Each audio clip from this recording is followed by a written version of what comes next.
नमस्कार प्रणाम। हम आप सबके भाई मगही भोजपुरी गायक रोशन रोही और हम आ रहे हैं 8 मार्च को सोरीपुर नवादा जिला मनोज सिंह जी के भतीजे के तिलक में। आप लोग आइए, भाई को ढेर सारा प्यार दीजिए। तो दोस्तों, जिन लोगों को ये लगता था ना कि रोशन रोही के साथ हमला हुआ, वहां पे जो वाटर पार्क में जो हुआ था, आप लोगों ने देखा होगा। वहां पे हमला के बाद लोग ये सोच रहे थे कि भाई रोशन रोही अब कम बैक नहीं करेगा, क्योंकि जिस तरीके से उसके साथ हुआ था वो लंबा टाइम तक शो नहीं करेगा, वो जेल जाएगा, मतलब बहुत सारी चीजें हुआ था। लेकिन मैं आप लोगों को एक बात बताना चाहता हूँ, रोशन रोही फिर से एक शो करने जा रहे हैं बिहार में। अभी किस जगह पे जा रहे हैं शो करने, ये आप लोगों ने वीडियो में आगे देख लिया होगा कि रोशन रोही ने अपने मुंह से खुद बताया कि मैं कहाँ पे शो करने जा रहा हूँ। और जिस तरीके से उनके साथ बर्ताव हुआ था अभी हाल ही में जो बिहार में, वहां पे जिस तरीके से उनके साथ स्टेज पे किया गया था, उसके बाद दौड़ा दौड़ा के उनके साथ लड़ाई झगड़ा करना, उसके बाद फिर प्रशासन के द्वारा इनको ही गिरफ्तार करना, इनको ही अंदर डाल देना जेल के अंदर। फिर इनके जो चाहने वाले थे, जो अपने दर्शक थे, अपने समर्थक थे, उन्होंने कैसे भी इनको छुड़ाया। लेकिन आप लोगों को एक बात बताना चाहता हूँ, रोशन रोही हार मानने वाला आदमी नहीं है।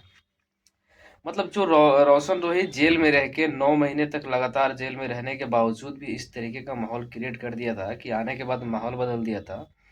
तो भाई वो बाहर रह के और इतना छोटी मोटी चीजों पे थोड़ी ऐसे हो सकता है कि मतलब मोटिवेट हो जाए, या फिर ऐसा हो जाए कि वो मतलब गाना गाना बंद कर दे। भाई साहब बिल्कुल भी नहीं। वो उसके गलती की वजह से नहीं हुआ था, लोगों ने गलती करा था ना। वहां पे उसकी गलती कोई नहीं थी।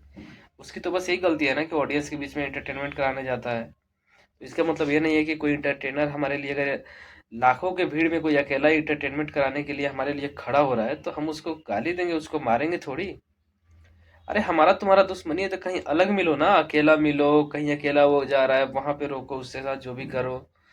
लेकिन हाँ, बहुत ही भाग्यशाली है वो, वहां पे बच गया, नहीं तो उसके साथ षड्यंत्र कुछ और ही किया गया था। लेकिन मैं एक और बात कहना चाहूंगा, रोशन रोही से कहना चाहूंगा ये, और रोशन रोही के समर्थक से, कृपया ऐसा हरकत ना करें ऑडियंस के बीच में जहाँ पे परफॉर्मेंस कर रहे हैं वो लड़का। और उस जगह पे आप इस तरीके का माहौल क्रिएट करेंगे तो वहां पे आप लोग सोच कर देखिए कि आने वाले भविष्य में कोई अगर कलाकार आता भी है तो वहां पे कोई लोग देखने तक नहीं जाएंगे। और जब देखने नहीं जाएंगे, जिस तरीके से हमारे बिहार में सिनेमा का हाल हुआ पड़ा था, लेकिन अभी तो थोड़ा ठीक हुआ है, अगर सिनेमा ही नहीं रहेगा तो फिर देखने कौन जाएगा। तो उसी तरीके से हमारी भोजपुरी इंडस्ट्री या मगही इंडस्ट्री, कोई भी कलाकार ही नहीं रहेगा तो फिर देखने कौन जाएगा उन्हें। और जब देखने भी जाएगा और इस तरीके का माहौल बनाया जाएगा वहां पे, ऑडियंस के बीच में लड़ाई झगड़ा करना, वहां पे ऑडियंस घायल होगा, किसी को गोली लगी कुछ लगेगी, तो फिर लोग डर जाएंगे ना यार शो देखने से कि नहीं यार हम नहीं जाएंगे शो देखने। क्योंकि जिस तरीके से ऐसा माहौल क्रिएट हो रहा है, हो सकता है कि उसमें किसी की जान चली जाए, किसी आम जनता की, बेकसूर इंसान का। ये सब हो सकता है ना। तो ये सब चीजें करना बिल्कुल बेकार है, और जो लोग ये कर रहे हैं बहुत ही बेकार कर रहे हैं, ये घटिया हरकत है। क्योंकि इस तरीके का हरकत नहीं करना चाहिए कलाकार के साथ। एक कलाकार, हर कलाकार कोमल दिल का कलाकार होता है, और उसके साथ आप इस तरीके का बर्ताव करते हैं तो मुझे लगता है कि आपसे ज़्यादा बेहुदा कोई नहीं है।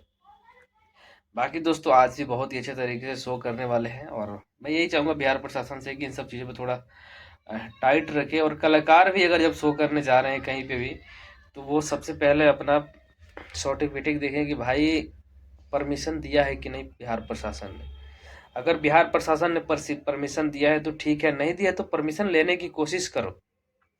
अगर नहीं परमिशन मिल रहा है तो पुलिस प्रशासन के द्वारा जब तक वो ना बोले तब तक नहीं शो करना है, क्योंकि आप एकदम से छोटे कलाकार नहीं हो।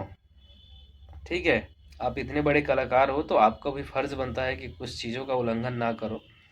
बाकी अब देखिए जो भी हुआ था, आज भी है कि उनका शो है, और वहाँ पे देखिए किस तरीके से माहौल क्रिएट होता है। हालांकि रोशन रोही तो ऐसा इंसान है कि भाई वो मजाकिया टाइप का आदमी है। तो बहुत ही मज़ा आया मुझे। और चलिए जो भी हुआ वो बीत गया, आने वाले भविष्य में उनको अच्छे तरीके से परफॉर्मेंस करना चाहिए। बाकी दोस्तों आप लोग का क्या राय है, कमेंट में जरूर बताइएगा।